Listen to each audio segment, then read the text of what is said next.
This is Golf is Ruining My Life. Welcome back. Tom Price speaking. Also joining me as ever on T, representing somewhere near St Albans. Yep. Tom Green. Is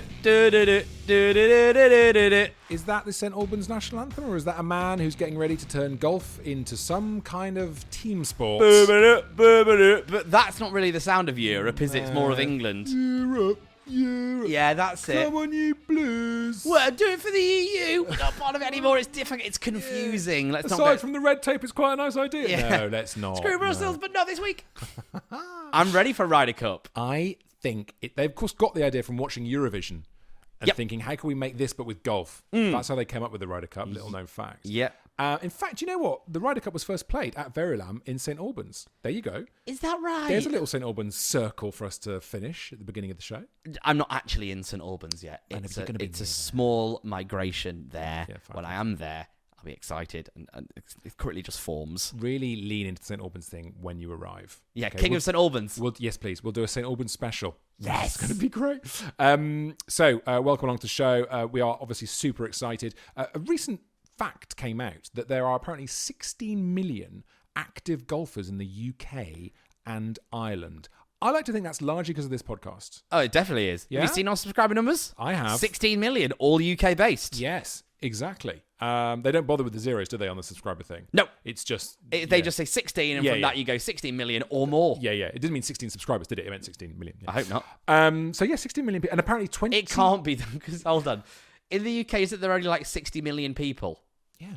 16 million people. No, the UK and Ireland. Oh, yes. Can't forget about Ireland. So that's probably... Ireland plus the UK is probably about like 90 million, 100 million maybe. Now, here's a very quick question before we get Ryder Cup-y. Yeah. You know I did that challenge tour thing, and I went over to Ireland, and I stayed in a place called Kells and Navan, and Headfort Golf Club is the place we played, and it was a wonderful, wonderful golf course. Yeah, not at all jealous. Cool. Yeah. Yeah, no, not it's too fun. jealous. Absolutely fun. However... Have I gone green? Just tell me, have I gone green? However, when we were there, I was saying, oh my God, I'd love to have a golf trip over here, and it would be amazing, and it would be amazing. However... No. However, do you think we are, as Brits, unfairly drawn to places like Portugal because the golf is guaranteed weather and cheaper? But you wouldn't get the luxury and the sort of golf heritage of going to a place like Ireland. Because when the guy said you should come and play here, I was like, I would love to, but I know convincing a group of 12 lads to pay more money for potentially worse weather is a hard sell. Well, I've been on this journey a bit because we did that. Our first lads golf holiday was to Portugal, and we loved it. But I would suggest that if you want somewhere bucket listy, golf course wise, it's maybe not Portugal. Is that okay to say? And then the year after that, we all went, we want to go somewhere a bit more special, and we went to Dornoch. And you may know, Tom, I might have gone on about that once or twice on the show, and it was ding Dornoch alarm, incredible. Exactly, 10 points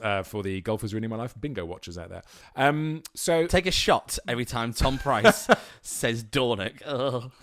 But Portugal's great, and it's the guaranteed weather. That's all it is. Everyone knows Ireland's got incredible courses. The coastline alone is incredible. Yeah. But you're right. A part of your brain always goes, a bit windy and wet, isn't it? And probably not that cheap, really, compared to what you could get in Portugal. Yeah. I just think getting my mates to go on a golf trip is already such a great hurdle that I've leaped. And I've leaped it now. We did the amazing thing where we went to that golf course up in Newcastle last year, and there will definitely be a trip next year. But I think going, hey, guys, we've done this golf trip. Now do you want to spend more money for worse weather? I don't think it's going to get them across the line. It's like you're on a booze cruise and now you're suggesting some sort of wine weekend in the Loire Valley. Yeah. I think you've got to stay basic and just let's play golf in the sun. And then build up. Tom, you are very young. You have got at least 10 years ahead of you.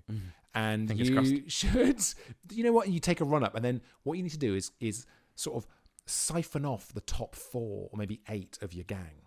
Right. And then they become the Premier League. Listen, guys, sort of develop a little WhatsApp splinter group. The golf perverts. Yeah, exactly. The golf wrong'uns. I want to go to Scotland. Yes, I do. That's what I've always wanted to do. I really want to pay in the wet. I want to pay a lot of money to play somewhere I am not good enough for. Yeah. Yes, please. Oh, full of Americans that are rich. Yeah, baby. Show me that. 5-hour round. Ooh. £250 a round. Yeah, that's what I want.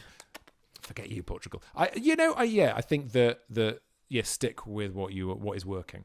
Definitely. But you see my rationale of going. Ireland is a small hop away, and it has great golf, and so does Scotland. But as Brits, we are more naturally drawn to our Portugal holiday trips, package trips, where the courses are all right but not amazing, and it's you sort of. I was really disappointed with Portugal, actually, if I'm honest, when I played there. But I know there's hundreds of courses there, and I played one, so I should not judge an entire golfing industry by one course. But it was really, it looks nice, but it was really boring. Where'd you go? I actually can't remember the name of the course, and that's not just me being political. It was like 5 or 6 years ago, but it was just really, it was a bit wide, and it was a bit dull, and it wasn't very Yeah. The golf trip I went to in Portugal a few years ago, which I loved. I did absolutely love it, but it was weird. If you've never been on a package golf trip, it is a little bit like a school trip. Yeah. Because you're surrounded by loads of other middle-aged men who are all getting shipped, like, okay, here's the buffet, guys. Yeah. And off you go, and you just look around, and there's groups of like 12, 4, 8, all gorging on this free buffet. And you're like, is this really the... And you're just seeing your group, but sort of recast and played by different actors. Yes. Every group you see, you're like, oh yeah, this is just identical. It's the same 8 people everywhere. Yeah. It's a bit like in Ron Burgundy when all the news anchors gather for the fight, and you're just seeing the same types in all the different groups. It's like when they sold The Office worldwide. Yeah, exactly. It's a franchise. It's being recast. Yeah. There's me in 20 years. Yeah, exactly. Oh my God, it's your future self. And it's a bit soulless. Whereas when I've done things like going to other courses like Dornoch or down to Cornwall or the K Club in Ireland, it's a bit more special. But weather, also, I don't mind bad weather. I'm not a big fan of playing golf in hot sun. I would rather put my bag on my back and walk through a wind and a bit of rain, genuinely. Is that right? Yeah, than sit on a buggy with a beer. I would much rather, any day, do the carry the bag, wind and rain thing. Definitely. No, I wouldn't. I would much rather be warm. Playing golf in shorts and T-shirts is my absolute heaven. But you're a ginger. Yeah, that's true, and I need to hide. You need to hide. I need to be away from the sun. But I do... That's our different golf personas in a nutshell right there, isn't it? Yeah. I'm the guy who will struggle through it and punish myself and humiliate myself, at the knees of the gods, the golfing gods, right? But you will be better at golf because of that. Yeah. Who are you being better for? Yeah, exactly. In the end, does it matter? There is often a moment when you play golf really well, when you go, that was amazing. Why have I spent so many months and years leading up to... Now back to the darkness. Yeah, exactly. Oh my God. 2 over. I'm crying. Why am I crying? The abyss is very nearby.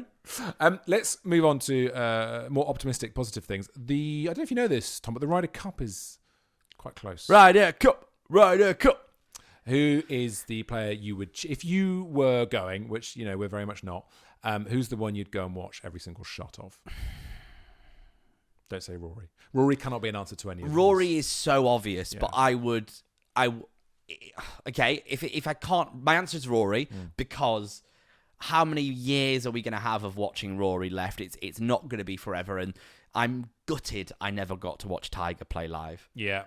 That devastates me, that I never got to see the sport's best, arguably not even this sport's best, probably the world's greatest sportsman, Tiger Woods. He changed the game. Yeah. He dominated the game that no other sport has been dominated like the way Tiger did, and never will be again. And I've never watched him play in his prime. But you can watch him on YouTube. There's loads of videos on YouTube. Ah, yes. Just watch those. And that's what they say, isn't it, these days? Why go on holiday when Google Maps exists? That's what you can do. Go to a really windy... I'm in the Grand Canyon. No, it's on my iPhone. Go to a really windy, wet golf course and just look at videos of Portugal. Yeah. Same. So Rory would be my natural thing, because I've not been to that much live golf. We saw him a little bit at the Open this year, which is quite nice. So Rory, if I can't have Rory, Shane Lowry. Yeah, good. Fleetwood. You want the ones who are going to get the crowd going. Tyrrell Hatton. Yeah. Tommy. That's what I mean. Fleetwood. Tommy Fleetwood's a great shout. Shane Lowry's a great shout. Yeah. Victor Hovland. Victor Hovland would be one I'd go and watch. Just because he might throw me some money. Yeah. Because of winning that tournament the other day. What did he win, like 22 million or something ridiculous? He might just be throwing cash out. You never know. He might have his squinty eyes and think you're his wife and go, there you go. He does always look like he's got wind. Because he does that sort of smile.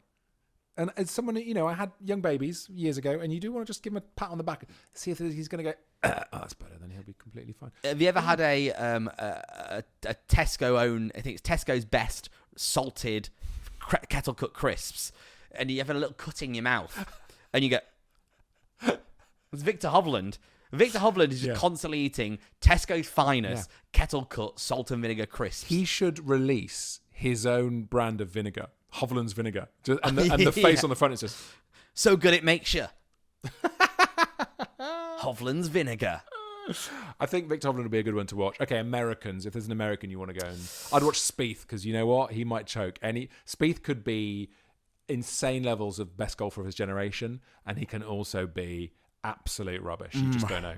Spieth would be good to watch. I'd probably watch Justin Thomas, even though he's not playing amazing. Is one of those tick box golfers I have that has been around quite prominent for my whole golfing life. So I would really want to go and watch him. I love the Americans. I'm going to really struggle to not support them. I love Morikawa. Yeah, I love Colin Justin Thomas. Yeah, Colin Morikawa would be amazing to watch. Scotty. Yeah, Xander's playing, is he? Damn you, American, for having nice players this year. Why can't Americans go back to having players like Phil Mickelson, who I could enjoy not really liking? They are an evil villain, and he knows he's an evil villain. He plays into it. Yeah, it's not fair. It's making it difficult for us.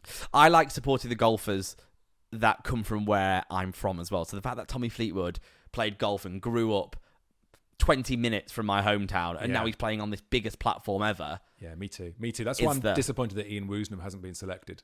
He again missed out. He's unbelievable. Woosnam! He's furious. Do you know the story about Ian Woosnam? No. With his caddy? He was in contention for the BMW, I think it was, and going into the last day, and it was his last hurrah, really. He was definitely well into his 40s when it happened. And on the Sunday, he discovered, I think halfway through the round, that he had 15 clubs in his bag, and his caddy hadn't counted them in. And he was, obviously, that was it. Did he put his hands up? Yeah, he went, sorry, there's 15 clubs here. And that was the end of that. He was out of the tournament, disqualified, and sacked his caddy on the spot. Bit harsh. Wow. As a caddy, how do you defend, the tribunal? Well, no. What happened? There's no way out of that. No, I've carried 15 clubs. Have you? Yeah.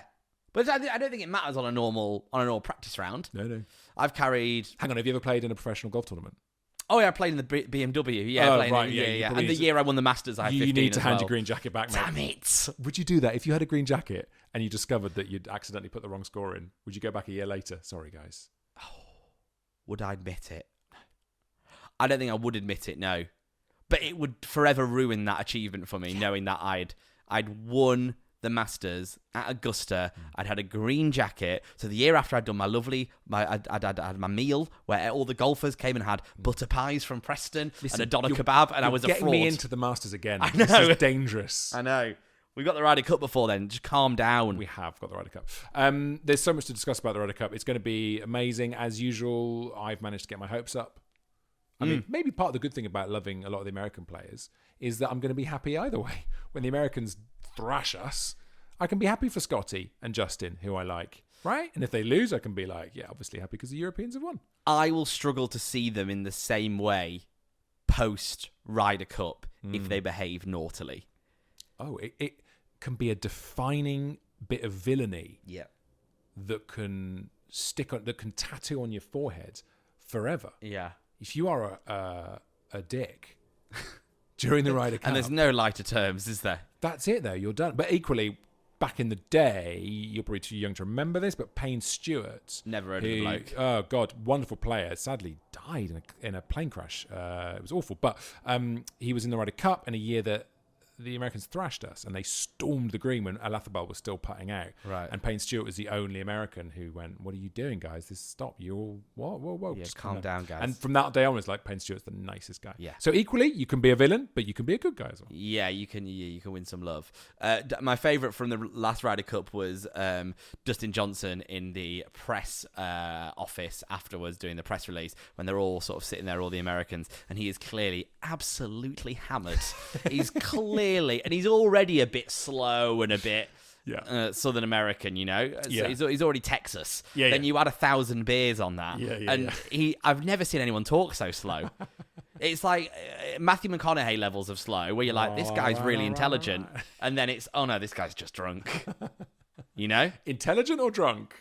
Who knows? Who knows what's going on? But Dustin Johnson, of course, not playing. Yeah, of course not. No, not on the team. Brooksy is there. I think he's going to be huge. Brooks Koepka. He's going to, in terms of the journey he's been on with Liv. Yeah, this is enormous for a Liv player to be on the tour.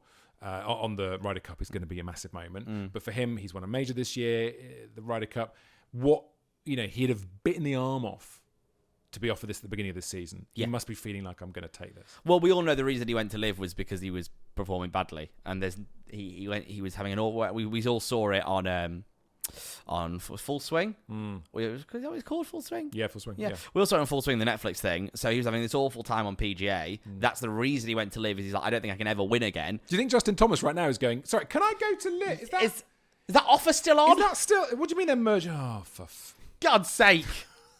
So he went over to live, has played amazing, won a major. So he now probably has a bit of a point to prove and wants to really show the world that he's still the guy, despite him being on live. I would say, if I'm playing singles on the Sunday, they've not called. You never know; it might happen. Yeah, it could. Yeah, no. The player I would least like to be up against is got to be Brooksy because of the point he'll have to prove on the Sunday. And he's a scary guy, isn't he? Scary, yeah, I think Brooks Koepka, and I'm sorry to say this, Brooks, but I think it's true. I think Brooks Koepka would have bullied me at high school. Yeah. That's fair. That's there's nothing wrong with that. It's okay. Yeah, it's fine. Brooks Koepka would have bullied Shane Lowry at high school, and I feel bad for Shane. Yeah. Well, maybe this is the chance for Shane to get revenge. And I think Tommy Fleetwood will be that sort of the friend that's in the middle. Yeah, trying to be friends with everyone. Yeah, he's trying to be friends with everyone, and he sees Brooksy having a go at his friend Shane. He's like, oh, but he's, Group hug? Leave him alone, he's fine. Fleetwood's going to organise the group hug afterwards in the showers. Yeah. No, Tommy, that's weird. Don't do that. Let's have some ads, and then I've got some Ryder Cup questions for you. Imagine Tommy's hair in the plug hole. Okay. Welcome back to Golf is Ruining My Life. We are talking about all things Ryder Cup. Okay, Tom, I'm going to hit you with some questions about the Ryder Cup. Okay. Right? You are the team captain. Either team. Can be America or Europe. Who do you want to hit your opening drive? Which player is going to hit your opening drive? From Team Europe. I've got them in front of me so I can really analyse. Who do you most rely on? And again, I think a big part of this game is you can't say Rory. Yeah, and annoyingly, he's the natural... Yeah, I mean, he is the best driver. He is the best driver. Because... I actually don't know if Jon Rahm's the man because I think he can spray it slightly off tee. He often has a cold start, Jon Rahm. Yeah. Victor Hovland, really playing well at the moment. Is a really quite straight down the middle, normal shout. Victor Hovland, good. Who are you having? Scotty Scheffler. Oh, so you're going Team America. I'm going to say, because I have all the players, you're a captain of either. Okay. I would open the batting with Scotty because that is a man who has a profound belief in Jesus. And if there's ever a moment... when you're under that much pressure, that you just want to go, do you know what? I'm going to hand this over to God, and I'm just going to swing the club and let the big guy upstairs sort this out. If the Team Europe are chasing on the Sunday, the one person I don't want doing my putting is Rory McIlroy. Oh, God, it's the last thing I want is Rory doing my putting for me.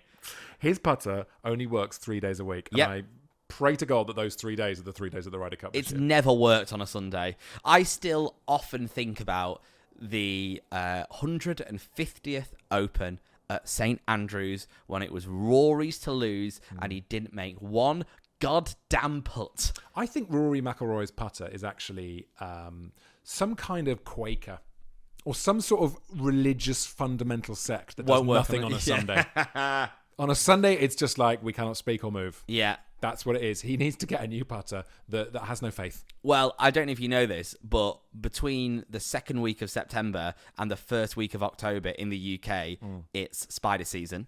Yes, of course. What putter does Rory McIlroy use? Oh. The TaylorMade Spider. Wow. Is it Spider season, baby? That's good. That's good. I think I'm pulling at strings. Okay, yeah, that's fine. Little bits of web. Who do you want putting to go past 14 points on the Sunday? Jon Rahm. Yeah, it's Jon Rahm. It's Jon Rahm every single time. I really believe in his short game. I believe in his putting. Yeah. I also think in a way that he cannot be cool off the tee, I think he can be cool on the greens. It's Rahm. I completely agree. It's Rahm or it's Fitzpatrick. Fitzpatrick has got a good. He can go cold. That guy can go deep freeze. Yeah. And just bring on the robot and get it done. I'd also put a lot of weight into Matt Fitzpatrick doing the thing that he needs to do with pressure on his shoulders because he proved it at the I always get this. I think it was the US Open at the bunker, wasn't it? On 18. Out the bunker. Yeah. Unbelievable shot. I guess they've got more major winners. This is the thing though, you always kind of build the case for your team, don't you, in the weeks leading up to it. And I really believe in the Europe thing. This is going to come back to haunt me, but I really think we could do it. Okay. But I didn't for so long. Yeah. No. Only over the last few weeks have I started to think, you know what? Europe's got a half decent side here. Did we think this on the week before the Ryder Cup 2 years ago? Because in reflection and on reflection and in hindsight, it was always obvious we were going to get absolutely trounced. No, I tell you what happened last time is we were still riding on the wave of older players. So we still had a Westwood and a Poulter and a Garcia. We had all those guys who had done brilliant stuff before, but it hadn't occurred to us that the new blood coming into the American team, Scotty, Morikawa, Spieth, was going to destroy those older players. And it did. It was, of course, it was a dropping. It was always going to be a dropping. Final question on the Ryder Cup. Can I just jump in there very quickly before we do that? On reflection, and I don't believe... Could we have live players in our Ryder Cup team? I guess we might be able to. Yeah. So they would have been... They could be picked if they were in sort of playing conditions and were playing well. But... On reflection, there's no way you would Poulter and Westwood this time, would there? I wouldn't have done them last time. They were off the boil then, and we did it because of that loyalty and that thing where I think exactly what they're doing with Justin Thomas. I don't think he's got the age thing. He's had a really bad season. Yeah, he's had an awful season. And I think I love him and I hope he plays well for him. But I think that it's a mistake. You should be getting the best players on paper. Final question, right? For this little Ryder Cup quickfire.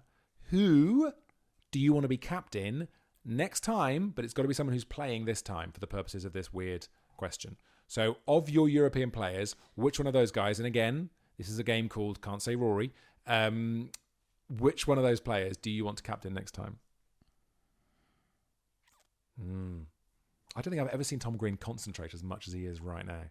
This is actually really hard because it's actually quite a young team. Yeah. So I don't know who would naturally do it. Is it Tyrrell? No, because he's too young. Yeah. They're all young. Yeah. They're all young. So who's captaining this time? Hang on, it's Justin Rose. Yeah, that's what I was going to say. It's Justin Rose. But he's not playing this, or is he playing this time? Justin Rose he's playing this time round. Yeah, so Justin Rose is the natural. Of course it's Justin Rose. Okay. I think Justin Rose is a nailed-on captain. Justin Rose is the only one that you would pick because you're not going to pick Lowry, you're not going to pick Fleetwood, you're not going to pick Fitzpatrick, you're not going to pick Hatton, Hovland, Rahm, or McIlroy. You want to pick those players as well that improve with the pressure and the cauldron of Ryder Cup golf, right? Yeah. Those players that are excellent, obviously, but then they give something magical happens, like used to happen with Poulter. Or Montgomery was the same. Monty was incredible in the Ryder Cup. Robert McIntyre's one to watch as well. Yeah, I completely agree. Scottish golfer, quite young, quite exciting. Yeah. Yeah, McIntyre could be good. Do we start to believe it would be? Really, if Europe were to do it, it would be a proper underdog story. I think because I think although we've got a great side, I think the Americans probably have the sexier side and the more on paper should do it. I mean, that's a big question. Who is the more handsome team? Is it America or is it Europe? Come on, Rory McIlroy is an absolute hunk. Yeah, he is. So there's no doubt about that. Of course, European. Which team, if you had to marry, if I had to kiss any member of the Ryder Cup team, who would I get? Tommy Fleetwood, because I could at least pretend he wasn't male. Lovely long locks. His flowing. He seems hair. Soft. He seems so nice. He seemed like a soft guy. I love Tommy Fleetwood, and I really hope he has a massive weekend at the Ryder Cup. Can we talk about Charlie Hull very quickly? Yes, I love her. Charlie Hull, unbelievable player, very great player. Yeah. So she published a DM, right? Oh yeah. So she got direct messaged by, and this is so ridiculous. She got DM'd by a bloke, obviously. Mm-hmm. I'm a 3 handicapper that plays from 6,900 yards, and I hit my driver 290. I would make every cut on the LPGA and would be a top 20 player. Oh. That is... Did they put my name on there or not? Yeah. And he was called Rom Rice. Do you know Rom? This guy, Tim Prost, what a dick. What? But Right. And Charlie has put this out there on social. And she's replied saying, should we sort out a game? I'll let him play off the red tees while I play off the whites. And it's just and he's disappeared. He's obviously not sent anything, obviously not replied to that. What a moron. Yeah, mad, right? I mean, why? Insane. Why do that? Out of all the sports there are in the world, golf, the one that I think we'd all agree is probably the least physical, I would argue, even these days when distance is really important. It's more about keeping it down the middle and playing great golf shots. Yeah. Especially against a 3 handicap. It's just so ridiculous. But I wanted to bring it up on the podcast because I was just like, how people still have these opinions is one, insane, and two, such a shame. But it also points to golf does attract a certain type of deeply arrogant. I guess it's because of the when you watch the bliss of a purely perfectly struck golf shot, and we've talked about this before on the show, you feel like a pro because this is the thing that golf has that's unique, is that you can play a shot that is as good as the pro. Yeah. You just don't do it 72 times around. You do it 3 times around or whatever. My 7-iron on the 18th when I was playing for your birthday round of golf didn't actually make the green, but the feeling was unreal. That's it, right? And I think that is a little drip feed of a very highly powerful drug. Do you know what I mean? Right. That is giving people this distorted reality that they are actually as good as professionals. You know what I mean? Especially when you get to 3 handicaps. You've got a bit of game. You've got a bit of game. You're very, very good. You're still nowhere near someone. If you're off 3, you're nowhere near someone who's off +2. Yeah. And someone like her, it's insane. +5, +6, something like that. Yeah. Of course, it's crazy, but it's the drip feed of self-belief of those occasional good shots. But I also think it comes from golfers like that who have a complete naivety, who have only seen their golf, and then they've seen PGA golf on TV. Yeah. And they've not seen European golf. They've not seen the DP World Golf. They've not seen Challenge Tour golf. They've not seen Europro golf. They've not seen the vast gap of golfers who are far better than they are, who are nowhere near on the PGA Tour. Of course not. I reckon they have watched our YouTube videos of us playing golf and they think that we are actually the USPGA Tour. That's what it is. I've watched golf on TV. No, mate, you've watched Tom and Tom. You've watched Golfers Ruining My Life on their YouTube channel. That's not. You've watched Tom Green triple bogey every opening hole on YouTube. Green by name. Nowhere near the green by nature. Unfortunately. Sad thing. Unfortunately not. Can I ask? I've got so much to ask. We've got loads of time. Come on. Okay. What is the one bit of technology in your golf bag that you would not want to play a round of golf without? Telescope. The thing that makes me feel like Napoleon and just gives me a precise number to aim at. Yeah. That changed everything. When I got that and I could go, that's 106 yards. I know exactly where to put that club. And suddenly I was just getting really close. Still missing birdie putts because that's my thing. But it was amazing. I know this is going to sound quite naive and maybe a bit millennial and a bit young. Yeah. Right. But genuinely, how did people play amateur golf before we had telescopes and before we could get a number? Because surely we weren't all going, there's the 150, so I'm going to pace it out a bit. Yeah. Like you would pace it out. You can't have been. It would have taken forever. Well, yeah. I mean, maybe we've got quicker, but then I think we all slow down for the tech. It takes me ages to get the telescope out of the thing on the side of the back. But I remember really clearly. You know, I'd get to the marker and then I'd start. Sometimes I'd still be talking to someone I was walking alongside. Yeah. Going from 150 down to my ball and say that's at 120. They'd be talking to me, and in my head, I'd be 1, 2, 3, 4, 5, 6, 7. I do, yeah. That's interesting because 20, 21, 23. So you'd pace it out and you'd eyeball it. I mean, it's in a way, there is an argument that it's a shame that tech has come along. It's made golf too easy. Golf, I know it's the hardest sport in the world, but it has opened up the game a lot. That tech. If I was to go and play a round of golf now and I didn't have my Canon. Yeah. Is that your favourite as well then? It's a no-brainer. That was when I had the question to ask you, I was like, if anyone says anything else, I'd be shocked. I am slightly surprised that they're legal. I think using a GPS that has a bit more of a, I know they're very precise, your yardage machine. Yeah. But using that where it digitally says that is where the flag is right now, that feels almost like cheating. Yeah, but don't you think when you have those digital output things and it's like, okay, the bunkers are 250 yards away, and it gives you more information, then all you're doing with your gun is getting a reading, which you could do manually, but it's just speeding things up. When you get those little readouts, it's pointing things out that you might not have even considered. Oh my God, there's a bunker at 2. Like, yeah, but we used to have yardage charts. Yeah. We used to in my day. But I used to collect them. Yeah. I used to have all my yardage charts.